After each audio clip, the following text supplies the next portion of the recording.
जय हिंद। मैं हूं राजेंद्र तिवारी और आप देख रहे हैं ब्रेकिंग दस्तक।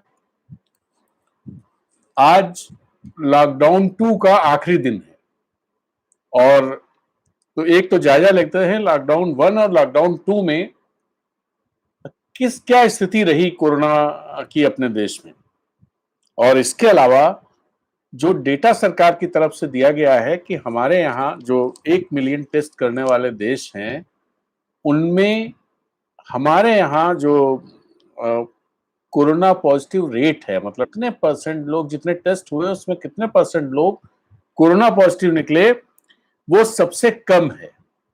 तो इसकी जांच करते हैं क्या ऐसा है, और और ये भी बताते हैं कि जहां जो 10 ज्यादा टेस्ट करने वाले देश हैं उनमें अब तक पॉपुलेशन के परसेंटेज में कितने लोगों का टेस्ट हो गया है, और उस रेशियो में देखते हैं कि वहां पर कितने केसेज आए। इससे यह समझने में मदद मिलेगी कि हम लोग जो हमारे यहाँ की स्थिति है हम कहां पर खड़े हैं और आगे किस डायरेक्शन में चीजें जाने वाली। तो ये चीजें हैं और फिर इसके अलावा दुनिया में क्या हो रहा है इस पर एक नजर डालेंगे और कुछ कोरोना के लक्षणों को लेकर कुछ नए लक्षण उसमें जुड़े हैं। उसमें एक बहुत महत्वपूर्ण लक्षण है, उस पर बात करेंगे कि वो क्या है। इससे पहले कि हम अपनी बातें शुरू करें, हम देख लेते हैं कि दुनिया में और अपने देश में क्या स्थिति आज रही। तो सबसे पहले हम अपने देश की बात करते हैं। हमारे देश में आज अब तक ये जो टाइम है मैं अपडेट देख रहा हूं, 10:10 तक 2662 नए कोरोना पॉजिटिव मामले आए और कुल मिलाकर के कोरोना पॉजिटिव केसेज की संख्या 42,491 पहुंच गई। आज अपने देश में 68 लोगों की मौत कोरोना से हुई और मरने वालों की संख्या 1,391 पहुंच गई। ये जो 2662 मतलब 2,662 केसेस की बात है, ये अब तक का रिकॉर्ड है। महाराष्ट्र में सबसे ज्यादा 678 नए केसेज आए, गुजरात में 374, और महाराष्ट्र में जो 678 केसेज आए हैं इनके चलते महाराष्ट्र में कुल कोरोना पॉजिटिव की संख्या 12,974 पहुंच गई है। महाराष्ट्र में 27 लोगों की आज मौत हुई और मरने वालों की संख्या यहां 548 हो गई है। और महाराष्ट्र में भी मुंबई में जो स्थिति है, मुंबई में अब तक कोरोना पॉजिटिव की संख्या 8,359 पहुंच चुकी है और 322 लोगों की मौत मुंबई में हो चुकी है। तो ये मुंबई के आंकड़े हैं। इसके अलावा गुजरात में 374 मामले आए और यहां कुल कोरोना पॉजिटिव केसेज 5,428 हैं। यहां पर अहमदाबाद एक हॉटस्पॉट, जबरदस्त हॉटस्पॉट बना हुआ है, बाकी छोटे मोटे हैं उनको छोड़ देते हैं। अहमदाबाद में आज 274 नए मामले आए और कुल मामलों की संख्या यहाँ 3,817 पहुंच चुकी है। 23 लोगों की मौत हुई और 208 लोगों की मौत अब तक अहमदाबाद में कोरोना से हो चुकी है।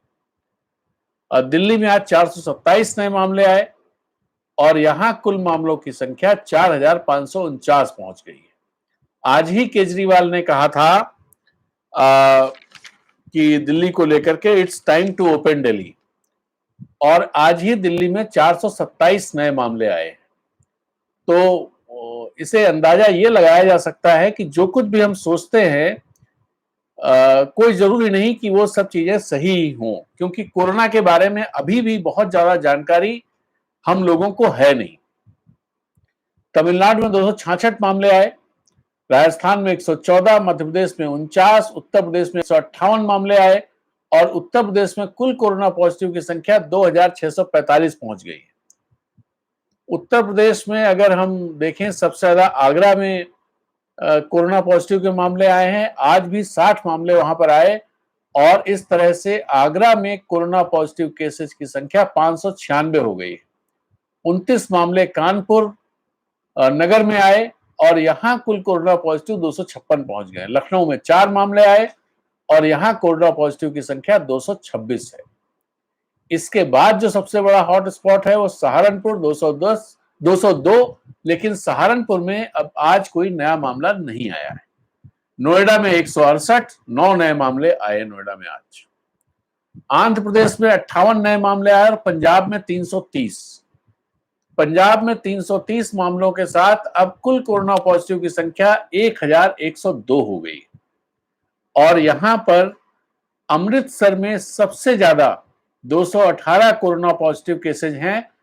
इसमें से 75 मामले आज ही आए। इसके बाद जलंधर जहां 124 कोरोना पॉजिटिव हैं, फिर लुधियाना जहां 111 कोरोना पॉजिटिव हैं, एसएएस नगर में 95 कोरोना पॉजिटिव हैं और होशियारपुर में 88, पटियाला में 86। मैं इसलिए ये बता रहा हूं कि जिससे ये अंदाजा लगे कि किन शहरों में, दरअसल जो देखने में आ रहा है वो ट्रेंड ये है कि जो बड़े शहर हैं वहां पर कोरोना के केसेस ज्यादा पाए जा रहे हैं। तेलंगाना में आज सिर्फ 21 केसेज आए, जम्मू कश्मीर में 35 केसेज आए, कर्नाटक में 13, बिहार में 36 केस आए और बिहार में कुल मिलाकर के संख्या 517 पहुंच गई। यहां सबसे ज्यादा मामले जो हैं वो मुंगेर में हैं, जहां मुंगेर में आज 7 केसेज आए और यहां कुल मामले मुंगेर में 102 हो गए। इसके अलावा बक्सर में 56, रोहतास में 52, पटना में 44 मामले अब तक दर्ज किए गए। केरल में कोई नया मामला नहीं आया, हरियाणा में 66 नए मामले आए, उड़ीसा में 2, चंडीगढ़ में 3, उत्तराखंड में 1, लद्दाख में 19 नए मामले आए। और ये चिंता की बात है क्योंकि लद्दाख बहुत छोटी जगह है। त्रिपुरा में 12 नए मामले आए और यहां कुल कोरोना पॉजिटिव की संख्या 16 हो गई। इसके अलावा और कहीं कोई कोरोना के नए मामले नहीं है। तो स्थितियां चिंताजनक हैं। जिस तरह से ये डेली जो मामले आ रहे हैं उनकी संख्या बढ़ती जा रही है, तो इसलिए स्थितियां चिंताजनक। आइए दुनिया पर नजर डालते हैं, दुनिया में आज क्या रहा, खासतौर पे कोरोना पॉजिटिव और डेथ्स के मामले में। दुनिया में आज, एक मिनट में एक बार अपडेट कर लूं इसे, जिससे कि आपको लेटेस्ट जानकारी मिल सके। तो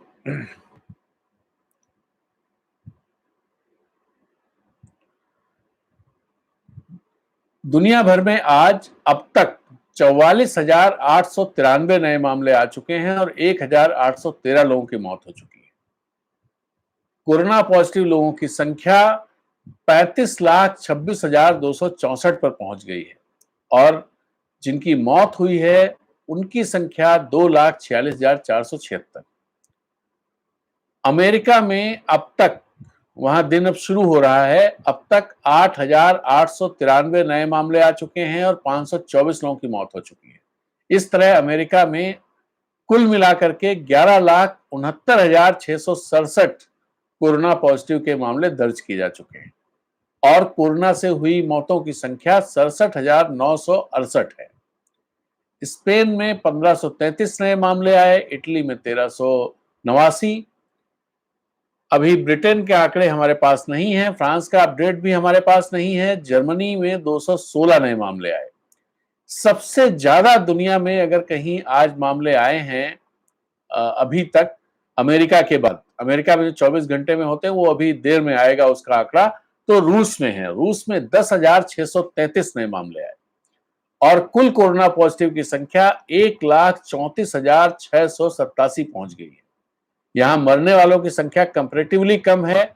आज वहां 58 लोगों की मौत हुई और कुल मिलाकर के मरने वालों की संख्या 1,280 है। टर्की में 1,670 नए मामले आए, ईरान में 976, ब्राजील में 541, लेकिन ब्राजील में मामले बहुत तेजी से बढ़ रहे हैं। अभी का उनका पूरे दिन का अपडेट आना अभी बाकी है। चीन में 2 नए मामले आए और कनाडा में 434। कनाडा में कुल संख्या हो गई है 57,148। इसके अलावा एशिया पर और अपने पड़ोसी देशों पर नजर डाल लेते हैं। एशिया में आज की तारीख में 12,520 नए मामले आए और 261 लोगों की मौत हुई, जिसमें से सबसे ज्यादा मौतें भारत में हुई हैं 68 और सबसे ज्यादा मामले भी एशिया में आज भारत में ही आए हैं 2791, जो अभी अपडेट हुआ है 2791 नए मामले आज आए और इस तरह से कुल मामले 42,490 पहुंच गए। तो अब सऊदी अरबिया में आज 1,552 नए मामले आए और यहां संख्या 27,011 हो गई। पाकिस्तान में 1,062 नए मामले आए और ये भी रिकॉर्ड है 1,062 का। यहां संख्या 20,084 पहुंच गई है। पाकिस्तान में 20 लोगों की मौत हुई, मरने वालों की संख्या 457 हो गई। सिंगापुर में 657 नए मामले आए और यहां कुल केस 18,205 पहुंच गए। इजराइल में सिर्फ 8 नए मामले आए, कतर में 679 नए मामले आए, यूएई में 564 और यूएई में कुल केसेस की संख्या 14,163 हो गई। साउथ कोरिया में सिर्फ 13 नए मामले आए। बांग्लादेश में 665 नए मामले आए और यहां कुल कोरोना पॉजिटिव केसेस की संख्या 9,455 हो गई है। बांग्लादेश में आज 2 लोगों की मौत हुई और इस तरह से वहां पर कोरोना से मरने वालों की संख्या 177 पहुंच गई है। कुवैत में 364 नए मामले आए, मलेशिया में 122, फिलीपींस में 295, कजाकिस्तान में 56, बहरीन में 72 नए मामले आए। अफगानिस्तान में भी आज रिकॉर्ड नए मामले आए हैं 235। और ये जो जंप हुआ है वहां पर यह कहा जा रहा है, खबरें इस तरह की है, काबुल शहर में, जो वहां का सबसे बड़ा शहर है, उस शहर में लगभग 1/3 आबादी कोरोना पॉजिटिव पीड़ित हो सकती है। और अफगानिस्तान बहुत ही मुश्किल दौर में, एक तरफ उसकी जो स्थितियां हैं वो हैं, दूसरी तरफ कोरोना का अटैक है। वहां कुल कोरोना पॉजिटिव की संख्या 2,704 हो गई है। श्रीलंका में 5 नए मामले आए और 707 कोरोना पॉजिटिव अब तक वहां दर्ज किए गए। म्यांमार में 4 नए मामले आए और नेपाल में आज 16 नए मामले आए और इस तरह से नेपाल में कोरोना पॉजिटिव की संख्या 75 हो गई है। और भूटान में कोई मामला नहीं आया। भूटान 7 पर बहुत दिनों से 7 ही कोरोना पॉजिटिव केस अब तक वहां पाए गए हैं, जिसमें से 5 ठीक हो गए हैं, 2 ही एक्टिव केस हैं। तो एशिया में सबसे कम कोरोना पॉजिटिव वाले जो देश हैं उसमें भूटान है और नेपाल है, कंबोडिया है, इस तरह के देश है। और जिन बाकी जो देश हैं, यमन और सीरिया टाइप, तो वहां पर स्थितियां अलग तरह की हैं, तो इस डेटा पर बहुत भरोसा नहीं किया जा सकता है। तो 1 मिनट, मेरा एक कॉल आ रहा है, मैं उसको, जी चलिए कोई बात नहीं, कॉल आ रहा है तो उससे बाद में बात कर लेंगे। तो ये रहा दुनिया का मामला। अब एक चीज देखते हैं कि जो पहला कुछ आंकड़े मैं आपसे शेयर करना चाहता हूं, और आंकड़े शेयर करने से पहले आप लोगों से मैं ये अनुरोध कर लूं कि अगर आपको हमारा वीडियो अच्छा लगता है, हमारी लाइव चर्चा अच्छी लगती है, तो इसको अपने सोशल मीडिया प्लेटफॉर्म पर शेयर कीजिए। व्हाट्सएप पर ज्यादा से ज्यादा लोगों को फॉरवर्ड कीजिए और साथ में ये भी लिखिए कि इस वीडियो में आपको क्या अच्छा लगा और किस लिए ये वीडियो देखा जाना चाहिए। और मेरा आग्रह तो ये होगा कि अभी जब आप देख रहे हैं, इसी समय जब तक मैं ये बात कर रहा हूं, तब तक ही आप अपने सोशल मीडिया प्लेटफॉर्म पर इसको शेयरिंग करने का काम कर दीजिए। और ये इसलिए जरूरी है क्योंकि अगर आपको लगता है ये बातें ज्यादा लोगों तक पहुंचनी चाहिए, ज्यादा लोग इन चर्चाओं में शामिल हों, तो ज्यादा लोगों तक इन वीडियोज को पहुंचाना भी पड़ेगा। तो आपसे इस मदद की दरकार है। कमेंट्स देख लेते हैं एक बार। आर्ट एंड लाइफ, जय हिंद, जय हिंद। नजमुल हुडा साहब जय हिंद कर रहे हैं, जय हिंद। Irfan Ansari, good evening, good evening. Sahroz Alam, जांच किट जब दोषपूर्ण सिद्ध हो चुके हैं तब इतने मामले सामने कैसे आ रहे हैं, अभी इस पर बात करते हैं। मीनुद्दीन सैफी, जय हिंद, जय हिंद भाई। अब सबसे पहले ये देखते हैं कि जब 24 मार्च की रात को अनाउंस किया गया था लॉकडाउन का पहला चरण जो था, जो 24 मार्च से 14 अप्रैल तक चला, तो उस दौरान कितने केसेस बढ़े। मैं सिर्फ ये डेटा शेयर करूंगा, बाकी आप लोग समझिए। 571 केसेस 24 मार्च को अपने देश में कोरोना पॉजिटिव के थे, जो 14 अप्रैल को बढ़कर 11,485 हो गए। मतलब 10,914 कोरोना पॉजिटिव केसेस की बढ़ोतरी इस अवधि में हुई। फिर लॉकडाउन 2 शुरू हुआ 15 अप्रैल से। उस दौरान सेकेंड लॉकडाउन मतलब जो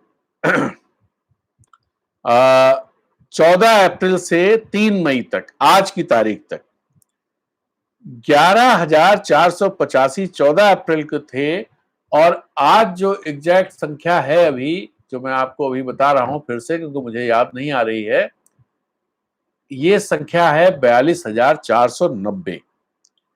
तो 42,490 मतलब ये हुआ कि इस दौरान हमारे यहाँ जो 14 अप्रैल से लेकर के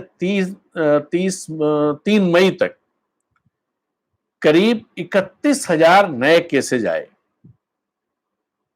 तो पहले वाले में 10,914 नए केस आए थे, दूसरे लॉकडाउन में 31,500 या 31,500 के आसपास नए केसेज आए। तो इस तरह से अगर आप देखें तो जो ग्रोथ हो रही है, पहली बार जो था 571 से 10,914 बढ़े, दूसरी बार में 31,000 से ज्यादा बढ़े। अगर एब्सोल्यूट टर्म्स में बात करें तो ये बढ़ोतरी बहुत ज्यादा है। परसेंटेज में बात करेंगे तो ये बढ़ोतरी कम दिखाई देगी, लेकिन कई बार परसेंटेज सही तस्वीर प्रस्तुत नहीं करते हैं। इसलिए यहां पर चूंकि संख्या कम है, एब्सोल्यूट टर्म्स में बात करना ज्यादा सही तस्वीर सामने ला सकेगा। तो एक डेटा मैं ये शेयर करना चाहता था, ये आपसे मैंने किया।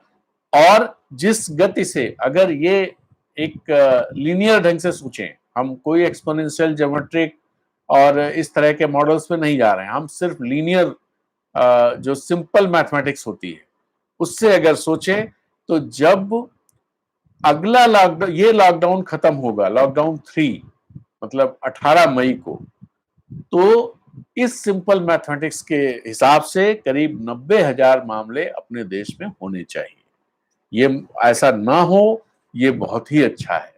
और लेकिन जो ये लीनियर, जो हम गणित कह रही है, जो पिछला ट्रेंड कह रहा है, उसके हिसाब से 90,000 पहुंचते हैं। अब इस बात पर आते हैं, ये कहा गया है कि हमारे यहाँ जो टेस्ट हुए हैं 1 मिलियन से ज्यादा हो गए हैं। बिल्कुल सही बात है।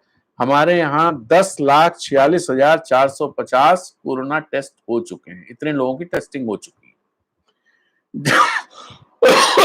सॉरी।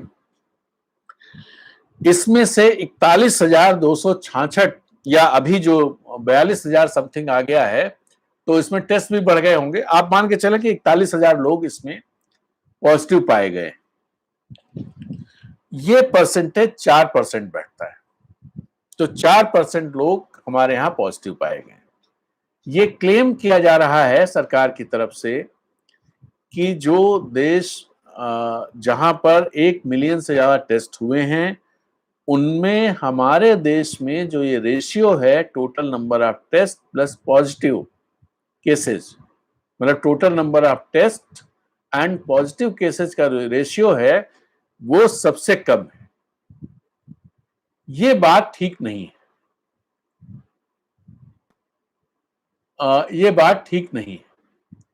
इसलिए ठीक नहीं है क्योंकि हम अभी आपको एक डेटा देते हैं। जैसे आप होता क्या है, सरकार अमेरिका, इटली, स्पेन, ब्रिटेन, इन देशों से कंपेयर करने लगती है। इन देशों से भी अगर आप कंपेयर करें तो अमेरिका में पॉपुलेशन जो अमेरिका की है उसका 2.10% की टेस्टिंग हो चुकी है, और वहां पर 11,65,868 मामले, या मतलब 11,66,000 हो गए होंगे, इतने मामले करीब आए। जो ये टोटल टेस्ट और कोरोना पॉजिटिव जो लोग निकले, वो रेशियो बैठता है 16.75 इतने परसेंट। ये हाईएस्ट परसेंटेज है किसी भी देश में। इसके बाद रूस को अगर देखें, सबसे टेस्ट इसके बाद रूस में हुए हैं, 41 लाख टेस्ट हुए। यहां पर जो पॉपुलेशन 2.81% पॉपुलेशन की टेस्टिंग हो चुकी है, और यहां जो पॉजिटिव टेस्ट में जो पॉजिटिव पाए गए हैं वो सिर्फ 3.28% है। जर्मनी में 3.04% पॉपुलेशन की टेस्टिंग हुई है और यहां जो पॉजिटिव पाए गए हैं जितने टेस्ट हुए उनमें से 6.48%। तो इस तरह से अगर आप देखेंगे, मैं आपको नंबर के हिसाब से बताता हूं, जहां पर सबसे कम टेस्ट पॉपुलेशन के रेशियो में अपने देश में हुए हैं और वो है 0.07%। सबसे ज्यादा टेस्ट पॉपुलेशन के लिहाज से यूएई में हुए हैं जो हैं 12.13%। और यूएई में जो टोटल टेस्ट और पॉजिटिव केसेस का रेशियो है वो 1.18% है। सबसे कम रेशियो यहीं पर है। और इसके बाद रूस का नंबर आता है जहां 3.28% है। उसके बाद इंडिया का नंबर आता है जहां 4% ये रेशियो है। और इटली में ये रेशियो 9.93% है, स्पेन में 14.86% है, यूके में 16.13% है। नंबर 2 पर यूके आता है जहां पर रेशियो सबसे ज्यादा है, मतलब जितने टेस्ट हो रहे हैं उसमें सबसे ज्यादा कोरोना पॉजिटिव केसेस नंबर 2 पर यूके में निकल रहे हैं। यूके मतलब ब्रिटेन। उसके बाद फ्रांस है जहां 15.30% कोरोना पॉजिटिव केसेस टेस्ट में निकल रहे हैं। तो एक डेटा ये जो मैं आपसे शेयर करना, इसमें एक खास बात यह है इस डेटा में जिसे समझने की जरूरत है कि जो आपकी पॉपुलेशन है 138 करोड़, इस पॉपुलेशन का 0.07% की टेस्टिंग हुई है। टेस्टिंग का जो अभी ये भी कहा जा रहा है कि हमारे यहाँ कल 74,000 का आंकड़ा छुआ गया। बहुत अच्छी बात है, टेस्ट ज्यादा होने चाहिए और ये शुरू से करना चाहिए था। लेकिन शुरू से सरकार ने क्या किया था कि आइसोलेट आइसोलेट आइसोलेट। जब WHO ने कहा था टेस्ट टेस्ट टेस्ट, तो हमारी गवर्नमेंट, हमारे हेल्थ मिनिस्ट्री ने कहा था कि आइसोलेट आइसोलेट आइसोलेट। लेकिन पिछले कुछ दिनों से आइसोलेट आइसोलेट आइसोलेट की जगह टेस्ट टेस्ट टेस्ट पर आ गए और इसलिए अब टेस्ट की बात होने लगी, क्योंकि ये डेटा ज्यादा सुविधाजनक दिखाई देता है, ज्यादा अच्छी तस्वीर दिखाता है कि हमारे यहां सिर्फ 4% पॉजिटिव केसेज है। मतलब जो टेस्ट हुए उनमें सिर्फ 4% पॉजिटिव केसेज है। लेकिन जैसे जैसे ये टेस्टिंग बढ़ेगी, जैसे जैसे हम आबादी ज्यादा कवर करना शुरू करेंगे, वैसे वैसे संख्या बढ़ने के आसार है, आशंका है इस बात की। ऐसा ना हो ये बड़ी, और इस नहीं होगा इसके फेवर में बहुत सारी बातें कही जा रही हैं, बहुत सारी रिसर्च भी है। सबसे बड़ी बात यह कही जा रही है कि हिंदुस्तान में बहुत सारे लोगों को BCG के टीके लगे हुए हैं और BCG के टीके के बारे में यह कहा जा रहा है कि वो कोरोना संक्रमण को भी मात देने की क्षमता रखता है। ऐसी कुछ रिसर्चेज आई है। तो एक तो ये है। दूसरा लॉजिक ये है कि यहाँ गर्मी ज्यादा होती है। हालांकि इसके बारे में कोई रिसर्च एज सच नहीं है, क्योंकि ब्राजील में भी केसेस ज्यादा तेजी से बढ़ रहे हैं और सिंगापुर में भी बढ़े हैं। कई जगहों पर इस तरह से केसेस बढ़ रहे हैं, तो इसलिए इस लॉजिक में तो कोई दम है नहीं। तीसरी बात यह कही जा रही है कि भारत के लोग या साउथ एशिया के लोग यहां पर इसलिए कम बढ़ रहा है क्योंकि यहाँ के लोगों की जो रेसिस्टेंस पावर है वो बहुत ज्यादा है, क्योंकि वो कठिन परिस्थितियों में रहते हैं, वो बहुत पोल्यूटेड इन्वायरमेंट में रहते हैं और जो हाइजीनिक कंडीशंस हैं वो बहुत अच्छी नहीं होती हैं और हाइजीनिक कंडीशंस अच्छी ना होने के चलते यहाँ के लोगों की बॉडी में रेसिस्टेंस ज्यादा है, ज्यादा डेवलप हो गई है और जिसका असर इन आंकड़ों में दिखाई दे रहा है। अगर ऐसा हो तो बहुत अच्छी बात है, लेकिन अभी बहुत अर्ली है ये कहना कि इन सब चीजों के चलते हमारे यहाँ आंकड़े कम है, क्योंकि रूस में भी शुरुआत में ऐसा ही लग रहा था। हालांकि रूस का क्लाइमेट हमसे बिल्कुल उल्टा है। वहां का एक एक बड़ा हिस्सा, हालांकि उस हिस्से में बहुत ज्यादा केसेस भी नहीं है, बहुत ज्यादा केसेस वहां मॉस्को में है। मॉस्को में 70,000 से ज्यादा केसेज अब तक पाए जा चुके हैं। जो उनकी 1,34,000 का जो आंकड़ा है रूस का, उसमें से 70,000 केसेज मॉस्को के। लेकिन मॉस्को भी बहुत ठंडी जगह है, उसके बावजूद शुरुआत में वहां पर बहुत धीरे धीरे बढ़ना शुरू हुआ था और पिछले 10 दिनों में बहुत तेजी पकड़ ली। तो ये भी कह पाना अभी संभव नहीं है, क्योंकि अभी बहुत अर्ली है। दूसरी बात, हम सरकार एक दावा और करती है कि हमारे आधे से ज्यादा जिले जो हैं, लगभग आधे जिले, आधे मतलब 360 के आसपास आधे जिलों पर आएगा, 319 369 के आसपास, 369-70 ये आधे जिलों पे आएगा। लेकिन 319 जिले कोरोना फ्री हैं, जिनमें पिछले 21 दिनों से कोरोना का कोई केस नहीं आया है। इसमें से 309 जिले ऐसे हैं जिनमें अब तक कोरोना का केस नहीं आया है। लेकिन एक सच्चाई ये भी है कि इन 319 जिलों में अपने देश की सिर्फ 24% आबादी रहती है। बाकी जो 76% आबादी है वो ऑरेंज और रेड वाले जोन में रहती है। यह हमने आपको कल भी बताया था। अब टेस्ट दुनिया में कहां टेस्ट ज्यादा हो रहे हैं, ये जानकारी भी आपको रखनी चाहिए, और ये जानकारी मैं आपको दे रहा हूं। अमेरिका में रोजाना 1.5 लाख टेस्ट की कैपेसिटी है और ये टेस्ट हो रहे हैं, और इसे वो वहां की सरकार या वहां के जो प्रोविंशियल गवर्नमेंट्स हैं, वो लोग कुल मिलाकर के जो कोशिश चल रही है, वो कोशिश ये चल रही है कि पूरे देश में डेली 5 लाख टेस्ट की क्षमता हो जाए। इसके बाद यूके में 1,20,000 टेस्ट तक, डेली टेस्ट तक मामला पहुंचा है, लेकिन इस पर कंट्रोवर्सी है।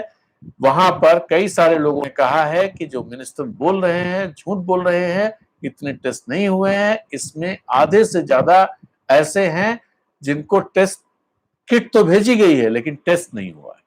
खैर, हम किट भेजी गई, टेस्ट हुआ नहीं हुआ, इस पर नहीं जाते हैं।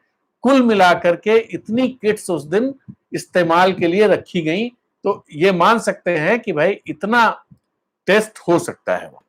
नंबर 3 पर अपना देश आता है। यहाँ 75,000, जो कल 74,000 75,000 की बात कही गई, ये क्षमता हमने हासिल कर ली। और ये लक्ष्य रखा गया है कि जल्द से जल्द 1 लाख के स्तर पे आ जाए।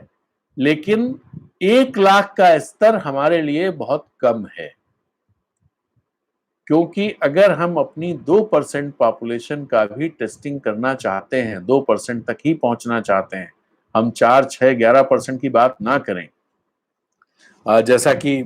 जैसे दूसरे देशों में है कि जर्मनी में, इटली में, यूएई में, इन सब जगहों पर जो रेशियो है, हम उसकी बात ना करें। तो भी अगर 2% पॉपुलेशन का टेस्ट हम करना चाहेंगे, तो हमारे लिए जरूरत कितना पड़ेगी आप सोचिए, और ये संख्या बहुत बड़ी होगी। 138 करोड़ का 1% हुआ 138 लाख, 1,38,00,000।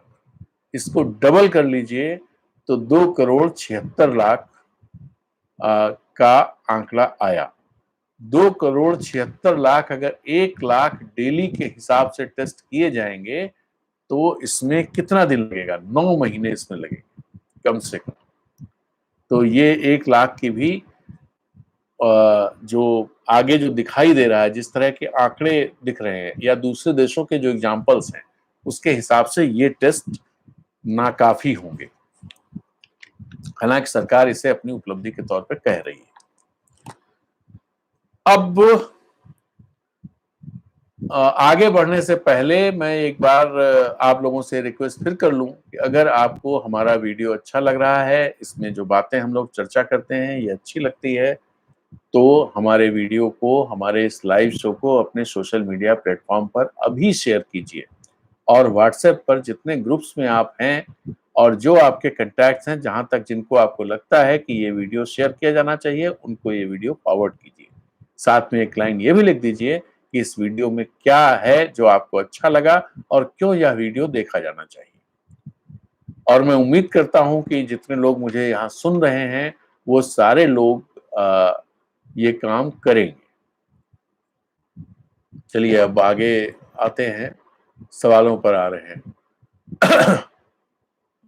हसन इमाम साहब, इस पर अभी बाद में बात करते हैं। सर गौरी लंकेश के बारे में कुछ बताएं। देखिए अभी हम उस पर बात नहीं कर रहे हैं, इसलिए हर चीज पर बात नहीं हो सकती। मुकेश अग्रवाल, वेस्ट बंगाल का फिगर कल भी नहीं आई थी। जी बिल्कुल सही बात आप कह रहे हैं, वेस्ट बंगाल की फिगर लेट आती है और उस लेट आने के पीछे कारण जो है वो ये नहीं है कि वहां कुछ छुपाया जा रहा है। कारण ये है कि वहां बहुत स्ट्रिक्ट तरीका कर दिया गया है जिसमें कुछ छुपाया ना जा सके।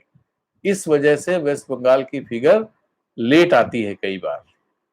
तो इसमें संदेह करने की जगह ये समझना चाहिए कि जो केंद्र ने वहां पर कड़ाई की है वो भी एक वजह है कि वहां की फिगर्स देर में आती है। मुकेश अग्रवाल जी कह रहे हैं और आज अभी तक नहीं जी, क्यों आई है हमने आपको बताया। अबू आमिर सईद, हाय जी नमस्कार। हसन इमाम, अर्नब पर एक बार एक और फिर आज हुआ है, एक और एफआईआर आज हुआ है। ठीक है, वो इन इश्यूज पे क्या बात करनी। Abu Amir Saeed, normal death rate और लास्ट 3 मंथ के डेथ रेट पर कितना परसेंट हाइक है as per the issuance of death certificate by government departments. भाई इस डेटा को मैंने अभी तलाशा नहीं है, ये तो इसलिए अभी बता नहीं पाऊंगा। इस डेटा को मैं तलाशता हूँ। फैज खान साहब, sir good evening. Good evening, कैसे हैं आप? मैं बहुत अच्छा हूँ। हसन इमाम कह रहे हैं सर डालती लड़की को रेप हुआ एमपी में, बीजेपी का नेता किया, न्यूज में नहीं आया। तो इस पर देखेंगे, तलाशेंगे।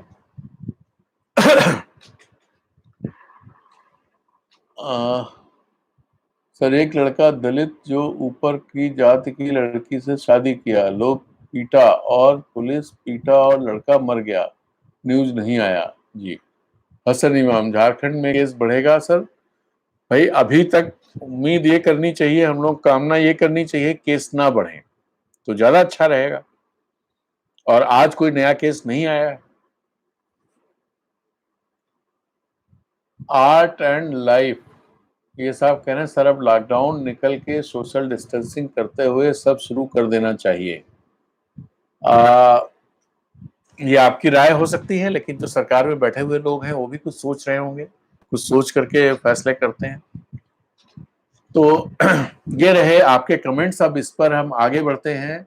झारखंड की गवर्नमेंट ने बहुत अच्छा इंतजाम किया। जी झारखंड की बात चली तो मैं आपको बताऊं कि आने वाले दिनों में झारखंड में ढेर सारे जो बाहर मजदूर या और लोग फंसे हुए हैं वो सब आएंगे। इसको देखते हुए सरकार ने एक बहुत अच्छा काम किया है कि अगले 2 हफ्ते के लिए लॉकडाउन सारे जिलों में रखा है और इसका फायदा वाकई मिलेगा। ये अच्छी बात सरकार ने की है और इंतजाम तो अच्छे हैं, इसमें कोई दो राय नहीं है। और हेमंत सोरेन देश के तमाम मुख्यमंत्रियों से बेहतर काम कर रहे हैं और ज्यादा संजीदा नजर आते हैं, ज्यादा संवेदनशील नजर आते हैं और अपने राज्य की जनता के प्रति उनकी चिंता बहुत ही जमीनी और वास्तविक लगती है। बाकी लोग, बहुत सारे लोगों की चिंताएं जो हैं वो बहुत सतही लगती हैं, लेकिन हेमंत सोरेन ने अपने काम से ये दिखाया है कि वो बहुत ही संवेदनशील और बहुत ही अपने लोगों को लेकर, अपने झारखंड को लेकर के बहुत ही चिंतित और उसके लिए मतलब प्रयास करने वाले लोगों में से हैं। इतने प्रयास किसी और राज्य के मुख्यमंत्री ने अपने लोगों को वापस लाने के लिए नहीं किए और शायद यही वजह है कि सबसे पहले जो ट्रेन चली और सबसे पहले जो ट्रेन लेकर के आई प्रवासी लोगों को, वो झारखंड में ही आई। हसन इमाम, हेमंत सोरेन अच्छा जी।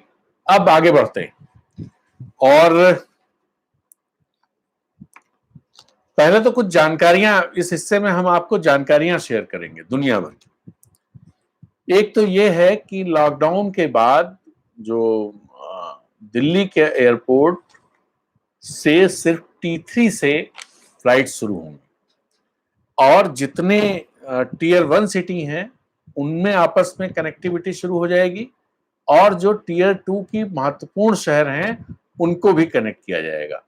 सारी फ्लाइट्स 30% कैपेसिटी पे चलेंगी और T3 टर्मिनल जो दिल्ली इंदिरा गांधी हवाई अड्डे का है उसमें हर एयरलाइन के लिए गेट अलॉट कर दिए जाएंगे कि उस गेट से ही, क्योंकि और थर्मल स्कैनिंग सामान की भी होगी और लोगों की तो होगी ही, सामान को एक खास टनल भी बनाया जा रहा है जिसमें उसे डिसइंफेक्ट किया जाएगा कि सामान में कहीं इन्फेक्शन ना हो।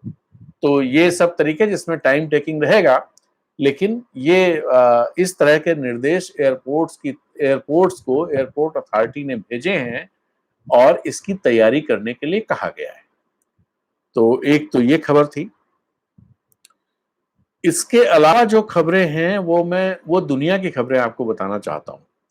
स्पेन और इटली ने लॉकडाउन ढीला किया है।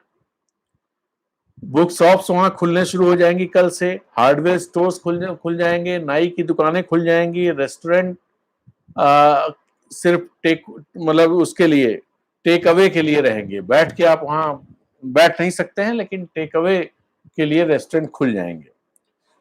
और स्पेन ने ये कहा है कि जो लोग भी बाहर निकलेंगे, इटली ने भी कहा है उनको मास्क पहनना जरूरी होगा। स्पेन की सरकार इसलिए करीब 1.5 करोड़ मास्क बंटवाएगी, फ्री में बंटवाएगी।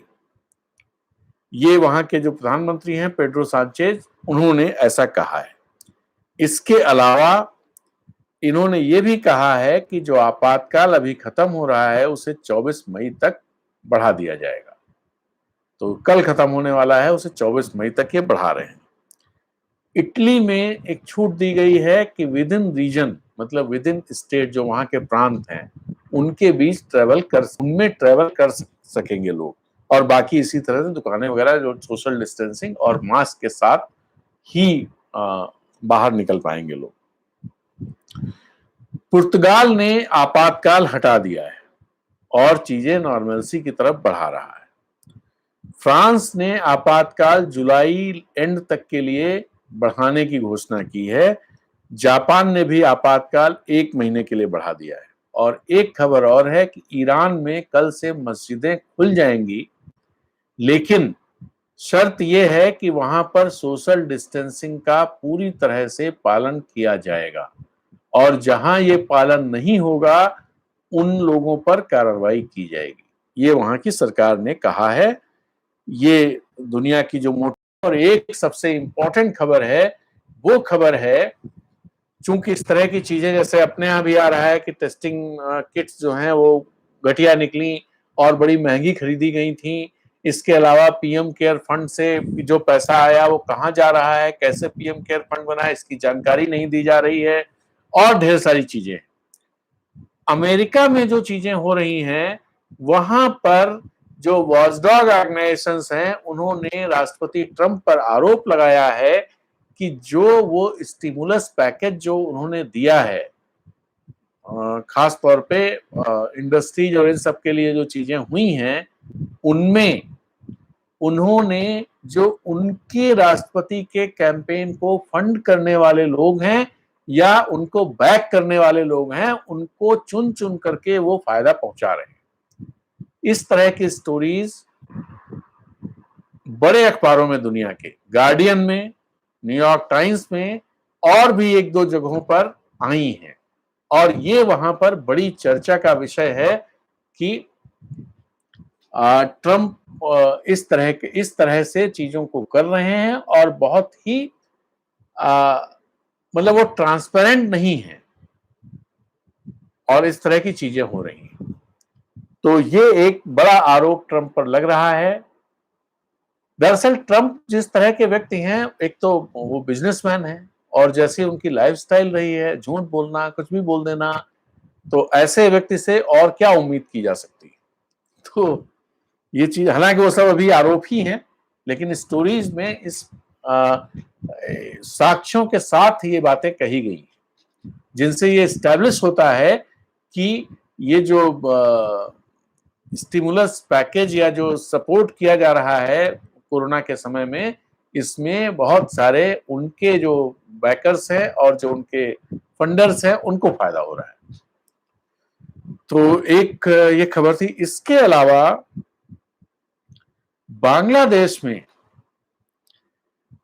बांग्लादेश की दिक्कत ये हुई, एक तो 10 लाख रोहिंग्या शरणार्थी बांग्लादेश में हैं पहले से ही।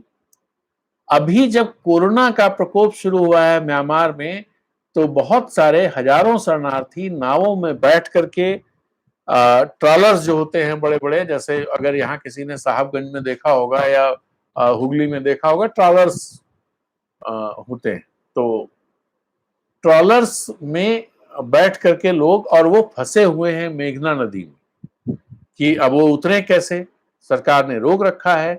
अब उनका ये इंतजाम किया गया है कि एक जहां पे लोग नहीं रहते हैं, ऐसा एक आइलैंड है, सिल्ट आइलैंड, जो मेघना नदी के डेल्टा में है, उस आइलैंड पर उनको पहुंचाने की व्यवस्था की जा रही है कि भाई इनको बिल्कुल अलग रखिए, कहीं ऐसा ना हो कि इनमें कोरोना पॉजिटिव हो जिसकी वजह से हमारे यहां भी हो जाए। कई ट्रॉलर्स में लोगों मरने की भी खबरें हैं कि लोग मर गए हैं, और इसी के बाद 2-3 दिन से ये चीजें हो रही थी। तो वो ट्रॉलर्स खड़े हैं, उनको आगे आने के, उनसे उतरने की इजाजत लोगों को नहीं है। अब सरकार ने वहां की ये इंतजाम किया है कि उनको एक मेघना के डेल्टा में एक द्वीप है, उस द्वीप में उन सबको करीब कहा जा रहा है कुछ हजार लोग हैं, तो एग्जैक्ट संख्या नहीं है, लेकिन कुछ हजार लोग हैं। फोटो भी कुछ आई हैं ट्रॉलर्स की, जिन पे लोग बिल्कुल गचागच भरे हुए हैं। तो एक ये खबर थी जो मुझे लगा आप लोगों से शेयर करनी चाहिए। इसके अलावा एक नई रिसर्च आई है, जिस रिसर्च के मुताबिक, वो रिसर्च छपी है ब्रिटिश जर्नल ऑफ डर्मेटोलॉजी में, और इनका कहना है कि जो लक्षण कोरोना पॉजिटिव के, कोरोना वायरस के हैं, उनमें एक और लक्षण है जो वैसे कॉमन होता था सर्दी जुकाम, लेकिन वो कोरोना के मरीजों में भी वो लक्षण पाया जाता है। वो लक्षण जिसको उन्होंने बोला है कोविड 2। तो कोविड 2 जो है वो, जैसे देखते होंगे जाड़ों में जब सर्दी जुकाम होता है तो कई लोगों को इस तरह के लक्षण आते हैं कि पैर की उंगलियां सूज जाती हैं, लाल हो जाती हैं, या कुछ पैचेज पड़ जाते हैं, रेड पैचेज दिखाई देने लगते हैं। अंगूठा भी उस तरह का सूज जाता है, रेड हो जाता है। तो ये सर्दी जुकाम के में, सर्दियों में खास तौर पर। तो उस रिसर्च में ये कहा गया है कि जहां जैसे अब तो गर्मी है, तो गर्मी के मौसम में भी ये लक्षण उन करीब 19% जिनका जिनका अध्ययन किया गया कोविड पॉजिटिव लोगों का, उनमें 19% में ये लक्षण पाए गए। और चूंकि गर्मी है, इसलिए ये कहना कि सिर्फ सर्दी जुकाम की वजह से होगा, ये सही नहीं है। साइंटिस्ट का कहना है कि ये लक्षण भी प्रमुख लक्षण है जिसे देखा जाना चाहिए। तो मैं ये इसलिए शेयर कर रहा हूं कि इस तरह की चीजें और किन में होती थी, ये भी मैं आपको बताऊं। चेचक में ऐसा होता था कि स्पॉट्स पड़ जाते थे, लेजन, जो रेड कलर के, और मतलब चिकन पॉक्स में, मीजल्स में, और रुबेला में ऐसा होता है। रुबेला अपने यहाँ नहीं है, अफ्रीकी देशों में ज्यादा है, लेकिन उनमें ऐसा होता है। और सर्दियों में इन्फ्लुएंजा में भी इस तरह की चीजें हो जाती, लेकिन अब जो है वो ये कोरोना के मरीजों में भी ये लक्षण पाए गए हैं। तो शेयर करने का सिर्फ मतलब ये है कि अगर ऐसा कोई लक्षण आपको दिखे तो सतर्क हो जाएं और तुरंत डॉक्टर से संपर्क करें। आज की बात यहीं खत्म करते हैं, और कल सुबह फिर मिलेंगे। मैं एक बार फिर ये आग्रह आप लोगों से करूंगा कि अगर आपको हमारे वीडियो अच्छे लगते हैं, हमारी लाइव चर्चा अच्छी लगती है, तो कृपया इन्हें ज्यादा से ज्यादा लोगों तक शेयर कीजिए, और अनब्रेकिंग चैनल को ज्यादा से ज्यादा लोगों तक लोगों को सब्सक्राइब करने के लिए प्रेरित कीजिए। इससे अनब्रेकिंग कम्युनिटी बड़ी होगी और यहाँ पर चर्चा ज़्यादा जो चर्चा हम लोग करते हैं उसमें ज़्यादा लोग शामिल हो सकेंगे, ज़्यादा तरह की बातें आ सकेंगी, ज़्यादा तरह के विचार आ सकेंगे, ज़्यादा तरह की आलोचनाएं भी आ सकेंगी। वो सबसे अच्छी बात होती है। तो इसलिए आपसे ये उम्मीद है कि आप इसको शेयर करें और अनब्रेकिंग को सब्सक्राइब करने के लिए अपने व्हाट्सएप कॉन्टैक्ट्स और सोशल मीडिया प्लेटफॉर्म पर लोगों को कहें। इसी के साथ मैं अपनी बात खत्म करता हूं। आप लोग अपना ध्यान रखें, अपने परिवार का ध्यान रखें और जो भी नियम कायदे सरकार की तरफ से, केंद्र सरकार की तरफ से, राज्य सरकार की तरफ से, स्थानीय प्रशासन की तरफ से जो भी दिशा निर्देश जारी किए जाते हैं उनका अक्षरशः पालन करें। ये आज के समय की जरूरत है, हमारे बेहतरी के लिए और हमारी परिवार की सुरक्षा के लिए। तो इसका ध्यान रखें। इसी के साथ गुड नाइट, शुभ रात्रि, शब्बा खैर, जय हिंद, वंदे मातरम।